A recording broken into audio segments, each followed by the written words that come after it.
Muy buenos días con todos, muchas gracias, agradecido por la invitación. Como ya lo indicó la licenciada previamente, el tema que acomete en este momento va a ser la importancia de los dispositivos supraglóticos en lo que es las emergencias. ¿Sí? Tenemos que tener en consideración que cuando hablamos de una situación de emergencia, las principales causas que ponen en peligro la vida de la persona, el paciente, la víctima, van a ser tres principales. ¿Sí? En primer lugar, tenemos lo que son aquellas hemorragias exsanguinantes, aquellas pérdidas masivas de sangre que cometen aproximadamente el 35% de todas las muertes globales en una situación de emergencia. Continuando después, aquellas lesiones en órganos vitales, aproximadamente un 25% o 30% de las situaciones de emergencia en las que las personas van a fallecer por estas.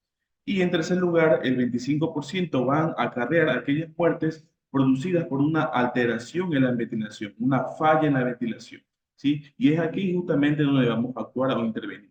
Entonces, como en todo protocolo de atención prehospitalaria, en todo protocolo de atención de emergencia intrahospitalaria también, vamos a tener en primer lugar que resolver los problemas a medida que se van presentando, siempre en un protocolo establecido y estandarizado. Entonces, en primer lugar, va a ser necesario, preciso, nosotros controlar lo que es el primer paso, ¿sí? Lo que es siempre el sangrado exsanguinante de la hemorragia masiva. Mediante el protocolo de evaluación primaria lo vamos a obtener en la primera letra, lo que es la X, para el que está familiarizado con la evaluación primaria. Continuando con esto vamos a intervenir en lo que es la A y la B, que significa vía aérea, una apertura de la vía aérea, y la B de la ventilación o ventilación. Entonces, es aquí donde va a ser importante y preciso tener en conocimiento, en consideración, el tema que estamos hablando en este momento, ¿sí?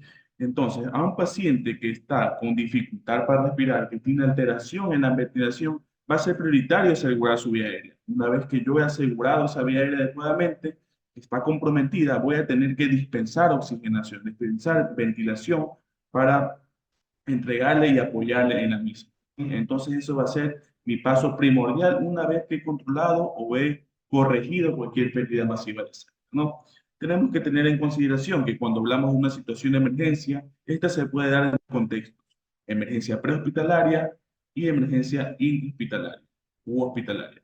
Entonces, la intervención, el enfoque que yo le voy a dar a cada situación va a ser distinto. Cuando hablamos de una emergencia extrahospitalaria, voy a tener de pronto recursos limitados. No va a ser lo mismo que yo sé, estando en un área extrahospitalaria, voy a regir cualquier tipo de interacción y va a ser la vía final de la capacidad resolutiva que tengo en este lugar para poder atender a mi paciente víctima. ¿Sí? En cambio, en atención hospitalaria muchas veces tengo todos los recursos. Y es ahí que voy a hacer o voy a hacer de mano de aquellos dispositivos que son los que nos están acometiendo en el momento, que son los dispositivos supraglóticos. ¿Sí? Tenemos que tener en consideración, en primer lugar, que al momento de evaluar la vía aérea, es preciso tener o empezar por lo más básico, ¿sí?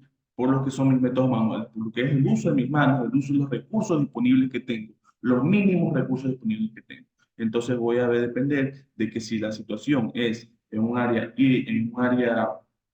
perdón, si se le debe a una situación clínica o una situación emergencia por trauma. Entonces, de acuerdo a esto, yo voy a hacer maniobras para apertura de la vía aérea. ¿Cuáles van a ser estas maniobras? Pues lo que es tracción mandibular o el desplazamiento o inflexión de la cabeza hacia atrás o la elevación del mentón.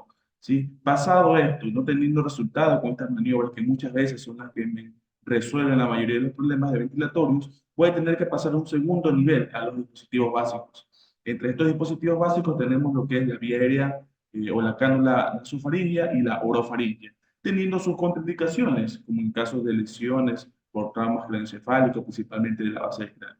¿Sí? Y otro inconveniente que tenemos con estos dispositivos es el hecho de que muchas veces cuando están y colocados adecuadamente, no tienen un alejamiento o no dividen adecuadamente lo que son vías aéreas digestivas y respiratorias, las vías aéreas y las vías digestivas.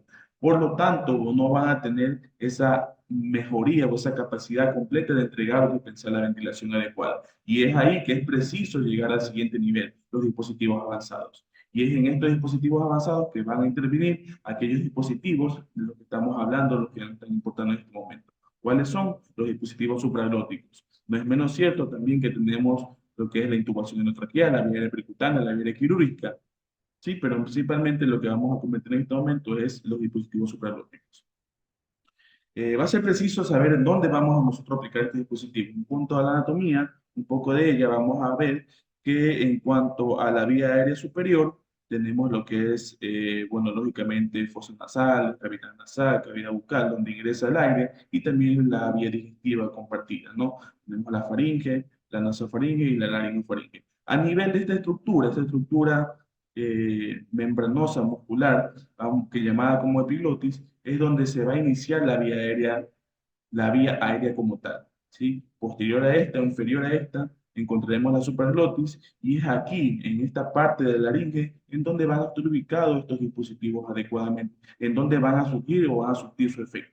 Si continuamos, tenemos la glotis, que es el camino ya para, o la vía de entrada ya para lo que sería la vía aérea inferior, ¿sí? Entonces, en este corte que tenemos aquí sanital, vamos a apreciar esta estructura que es la epiglotis como tal, y es aquí donde va a estar aplicado o coactando adecuadamente el dispositivo suprarrótico, separando de esta otra estructura que está acá, que es la vía aérea digestiva. ¿Sí? Es aquí este nivel en donde vamos a realizar la acción como tal.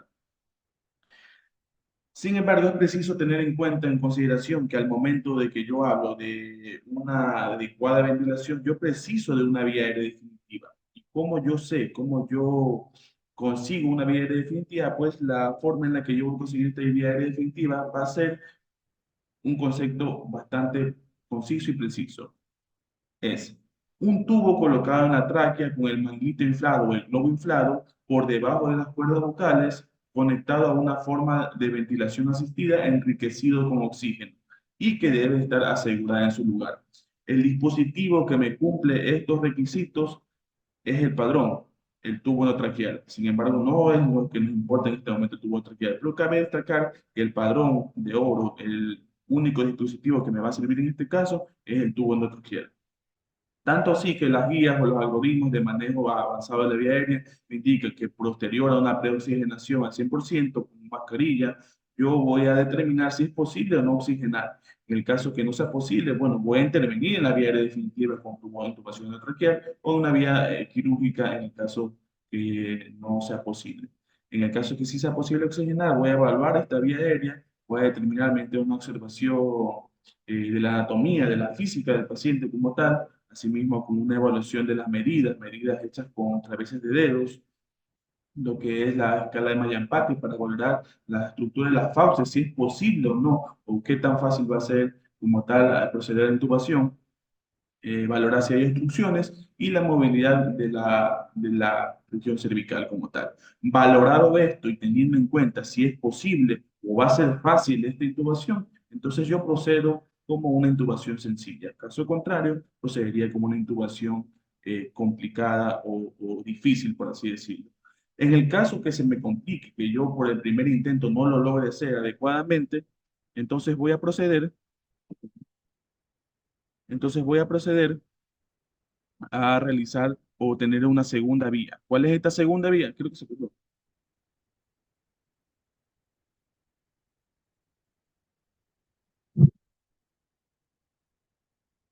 Se cortó, ¿no?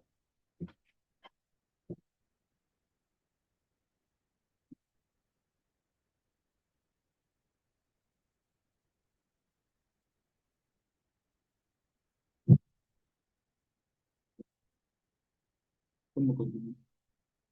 Componente.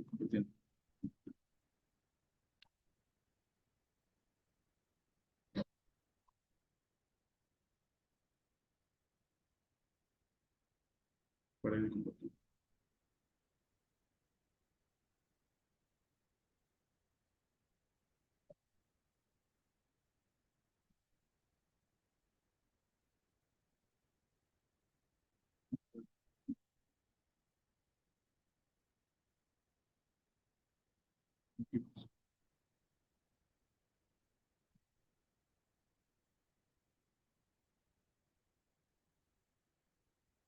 Ya. Continuando. Decíamos que una vez que yo he terminado la dificultad para obtener esta vía aérea definitiva y no fue posible para mí asegurarla, entonces procederé a un segundo plan, plan B. ¿Cuál va a ser este plan B? El uso de dispositivos suprarróticos justamente como ya lo analizaremos más adelante. ¿Sí? Bueno, entonces va a ser preciso que nosotros respondamos una pregunta. ¿Por qué ocurren las muertes por problemas de las vías respiratorias? Van a ser múltiples causas que van a cometer para que ocurran estas muertes. Entonces, enlistándola. Fracaso para evaluar adecuadamente una vía aérea. ¿Sí? La persona que valora, quizás por inexperiencia, no puede valorar adecuadamente esta vía aérea y va a fracasar en la misma. La incapacidad de reconocer la necesidad de una intervención de las vías respiratorias. De pronto, asimismo, por falta de conocimiento o experiencia, puede sopesarse el hecho de que quizás no es preciso usarla, por tener en cuenta siempre que va a ser parte del protocolo de atención de evaluación primaria. Asimismo, va a ser necesario, va a ser importante la incapacidad para establecer una vía aérea adecuadamente, siendo importante tener en consideración lo siguiente.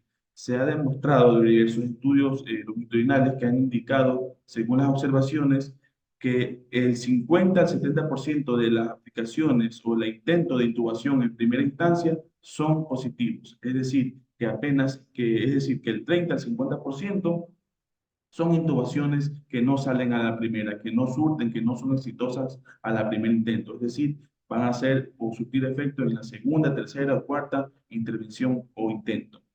En consecuencia, yo voy a exponer a mi paciente a la hipoxia y si pongo al paciente a la hipoxia o quitándole, restándole, que es su capacidad respiratoria, su capacidad ventilatoria, conllevando posteriormente lo que es aumento de la morbilidad y mortalidad. ¿Sí? Entonces, si yo soy incapaz de establecer una vía aérea adecuadamente, si tengo intentos repetidos, fallidos de intubación, entonces estoy exponiendo a mi paciente víctima a este tipo de situaciones. Asimismo, va a ser importante tener en consideración la incapacidad para reconocer la necesidad de un plan de la vía aérea alternativa.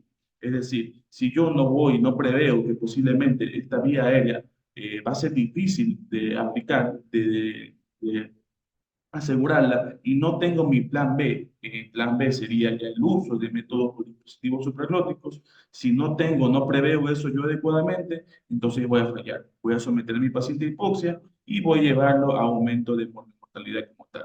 Otra de las causas por las cuales ocurren las muertes sería el no reconocer una vía aérea incorrectamente colocada, ¿sí? Y el desplazamiento de un dispositivo en la vía aérea previamente establecida.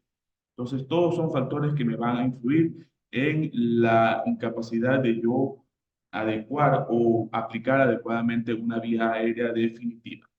Sin embargo, es preciso tener en consideración estos tres puntos principales: incapacidad para establecer la vía, incapacidad para reconocer una vía alternativa y los múltiples intentos fallidos. Es por estas razones, por estos inconvenientes, que, a pesar que la intubación endotraqueal sigue siendo el padrón de oro para el manejo de la vía aérea definitiva, eso no queda, no, que no tenga duda de eso, siempre va a ser la principal causa o la principal dispositivo que me va a asegurar una vía aérea definitiva. Tiene sus complicaciones, tiene sus inconvenientes, tiene sus contraindicaciones. ¿Y cuáles van a ser estas contraindicaciones? Unas relativas y otras absolutas. En cuanto a una relativa, podemos tener en cuenta la proximidad a la instalación receptora. Es decir, si la situación de emergencia, en este caso en el ámbito prehospitalario, ocurre muy cercano a una casa receptora, en áreas urbanas principalmente, en el que un hospital puede estar a 15, 20 minutos, que no es tanto, tan lejos el desplazamiento, entonces yo puedo optar simplemente por el hecho de aplicar ventilación mediante un dispositivo, sea este básico o avanzado supraglótico, ventilación con bolsa manual, y puedo simplemente con estos dispositivos, con esta ventilación, ofrecer adecuadamente y asegurar la ventilación de mi paciente. ¿Evitando qué? Evitando un uso de un dispositivo que muchas veces es complicado aplicarlo, que muchas veces voy a tener más de uno, dos, tres intentos fallidos para poder establecerlo adecuadamente y en consecuencia las lesiones que pudieran haber por el intento de aplicación de estos dispositivos. ¿Sí? Tanto así que la literatura me indica que es mucho más conveniente yo, si estoy cercano a una unidad sectora de mayor complejidad, no intentar establecer una vía aérea definitiva como tubo traqueal, sino mantenerlo lo más adecuadamente mediante dispositivos que no sean tan invasivos o que apenas acometan a la vía aérea superior, supraglótica o dispositivos cánula nasal orofaringe, ¿verdad?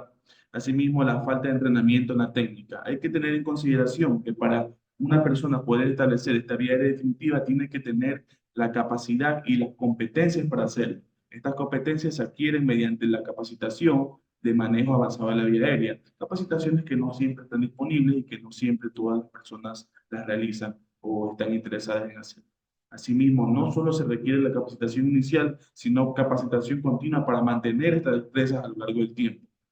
Algo que sería muy adecuado en este sentido, ya que dificulta que las personas tengan ese conocimiento adecuadamente. Sin embargo, los otros dispositivos de los que vamos a hablar son de más fácil aplicación, teniendo mejoría y ventajas en este caso.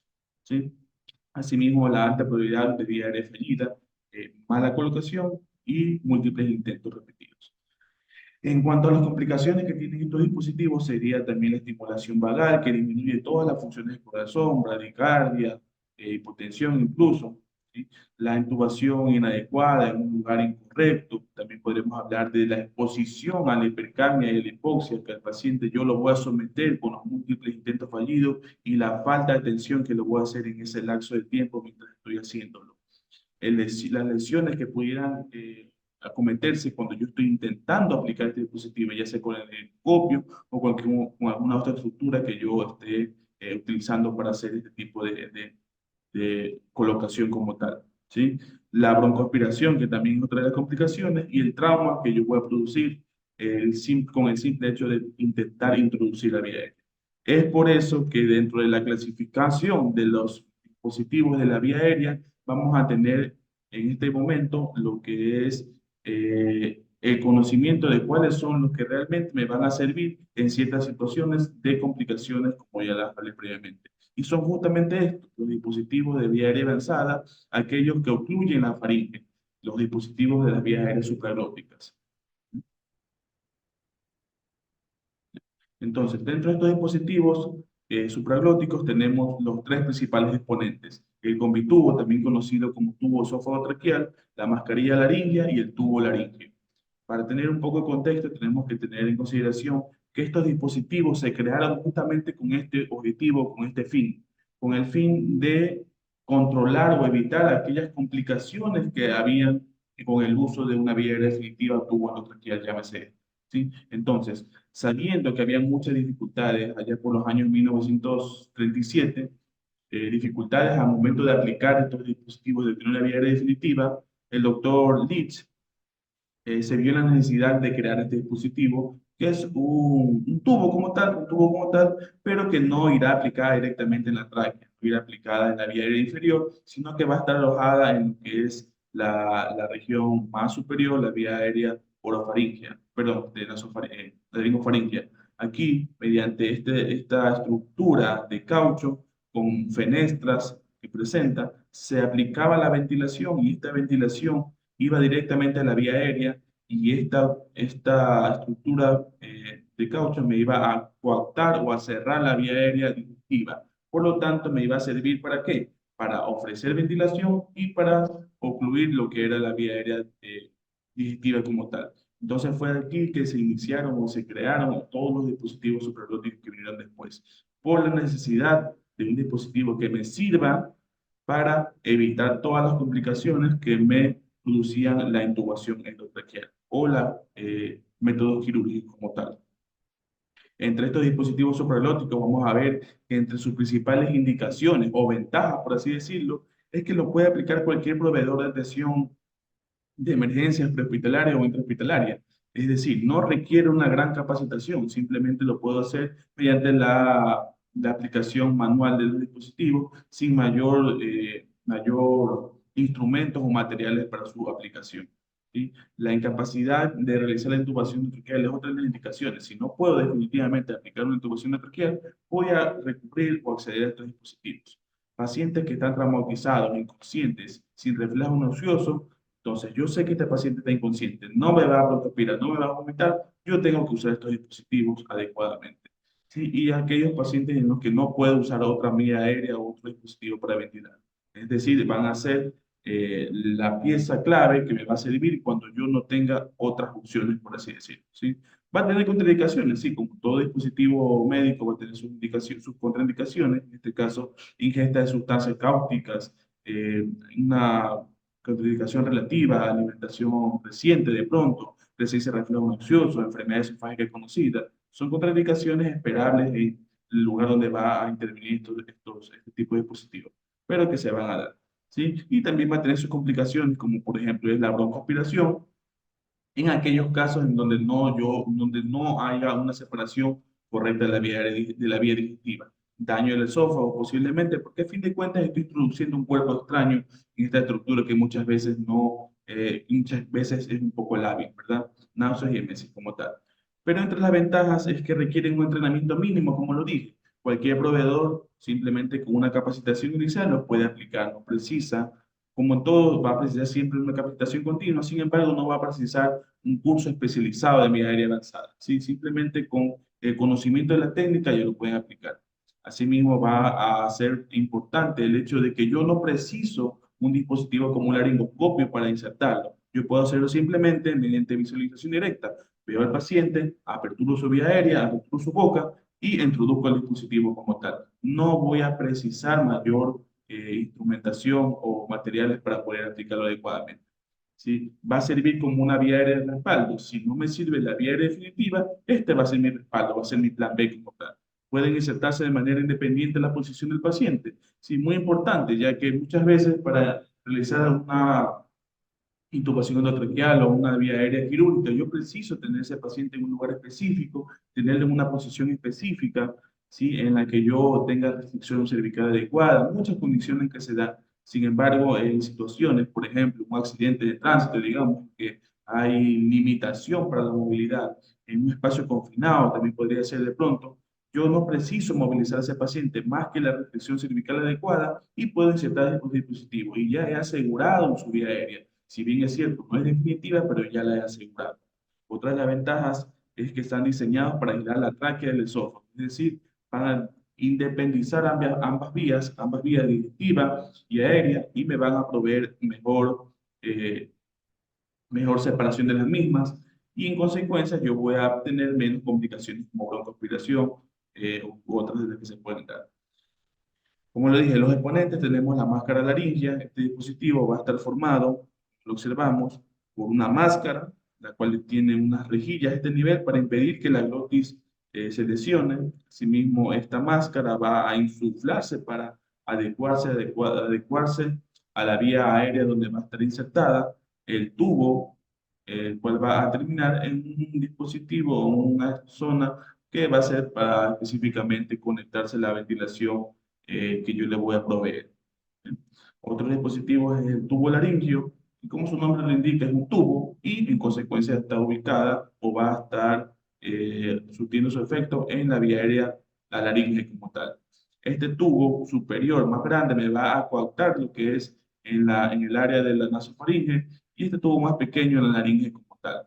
La oxigenación la voy a proveer a partir de este extremo más distal y va a acometer a la parte del extremo más proximal de la ventilación como tal. Como estoy separando mediante este tubo lo que es la vía digestiva, entonces no tengo o no corro el riesgo de muchas veces broncoaspirar. En la actualidad estos dispositivos tienen una segunda luz. Esta segunda luz me va a servir ¿para qué? Para aspirar secreciones u otras sustancias, incluso alimentos que se pudieran estar presentes y con esto yo evito asimismo complicaciones o posibles complicaciones. Y otro tubo u otro dispositivo es el combitubo, que como lo observamos, tiene dos tubos, ¿sí? Dos luces, dos lúmenes. Uno es la vía aérea, la que encontramos aquí transparente, y la celeste es la vía digestiva. ¿Cuál es la importancia de esto? Cuando yo aplico este tubo, lo puedo hacer a ciegas, simplemente no preciso visualización directa de todas las complicaciones que me ofrecen o que me dan el hecho de usar un laringoscopio. Lo aplico directamente, independientemente de cuál sea el tubo que va a ir a la vía aérea. Puede haber equivocaciones en el caso de que lo hagamos, porque como no es una visualización directa, podemos no encontrar el área específica. El asunto es que al estar aplicado en la vía aérea o digestiva, va a coactar una y me va a permitir la permeabilidad de la otra. Es decir, la vía aérea quedará permeable y voy a dispensar el oxígeno. ¿A dónde? En la ventilación. ¿Dónde? En el alumen que esté permeable para el paso de la ventilación como tal. ¿Cómo yo sé esto? Mediante la verificación, ¿sí? Simplemente estetoscopio, aplico a nivel de estómago, insuflo aire. Si yo veo que, si yo escucho la regurgitación, el paso del aire, entonces yo sé que está en vía digestiva y ese tubo no lo voy a usar. Ese tubo lo voy a usar solo para aspirar. ¿Aspirar qué? Secreciones y contenido gástrico. Y en consecuencia, el otro tubo es el que sí está en la vía aérea y este tubo es el que yo voy a usar para ventilar.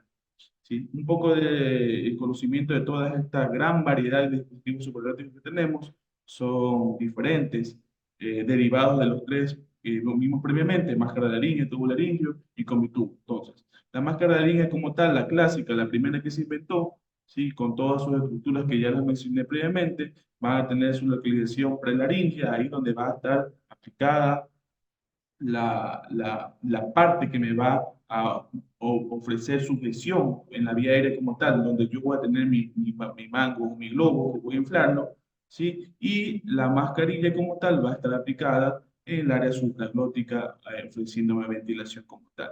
Este no es descartable, se puede reutilizar. Sí, tenemos otros que ya serían descartables, que es prácticamente lo mismo, solo que el material es distinto y en consecuencia uno se puede reutilizar y el otro eliminar o desechar. ¿Sí? Así también tenemos otros que son importantes, como este dispositivo iGel, que es prácticamente la misma estructura de una mascarilla laringia, pero con la particularidad que el material con el que está hecho, al momento de yo aplicarlo en la vía digestiva, en la vía aérea supraglótica como tal, el material, que es, como dice su nombre, una especie de gel, se va a adaptar anatómicamente a la estructura de la vía aérea y en consecuencia va a proveer como forma de cuña una sujeción, un sello adecuado.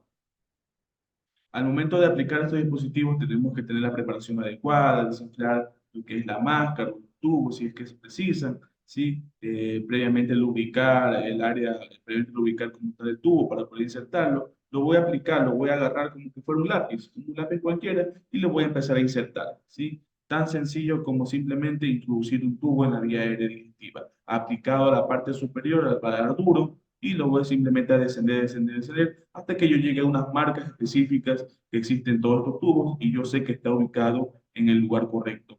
Sí, simplemente tan sencillo como meter un tubo por la vía aérea superior.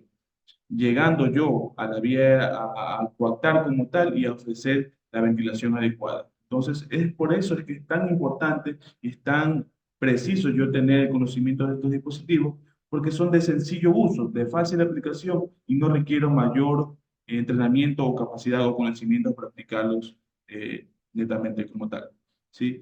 Esto es lo que voy a hacer. Esta es la vía aérea, esta va a ser la máscara, va a tapar como tal, va a sellar la vía aérea digestiva, impidiendo regurgitación y que haya broncoaspiración, que la persona con su propia alimentación o secreciones las inquiera o avancen a la vía aérea como tal. Y mediante esta canal permeable yo voy a poder ofrecer la oxigenación adecuada y la ventilación que requiere, ¿sí? Entonces tapa una vía, la digestiva, y me da permeabilidad en la otra vía. Tanto así que si yo tengo este dispositivo aquí, yo al tener este material puedo usar incluso una guía para introducirla. ¿Y a dónde iría? ¿Dónde iría esta guía? Iría directamente a la tráquea y puedo hacer eh, una intubación de traqueal ayudada por un dispositivo suprarrenal. Es decir, la importancia de este dispositivo va más allá de simplemente usarlos como una vía alternativa, sino que me sirven también para poder ofrecer más adelante a futuro una vía aérea definitiva ya, una intubación de traqueal como tal. Si en el caso del tubo laríngeo, ¿sí? Vamos a ver lo mismo prácticamente, la introducción del mismo en forma de lápiz, llegar hasta el área de la área supraglótica, que me va a estar marcada por unas líneas, unas marcas negras a este nivel, ¿sí?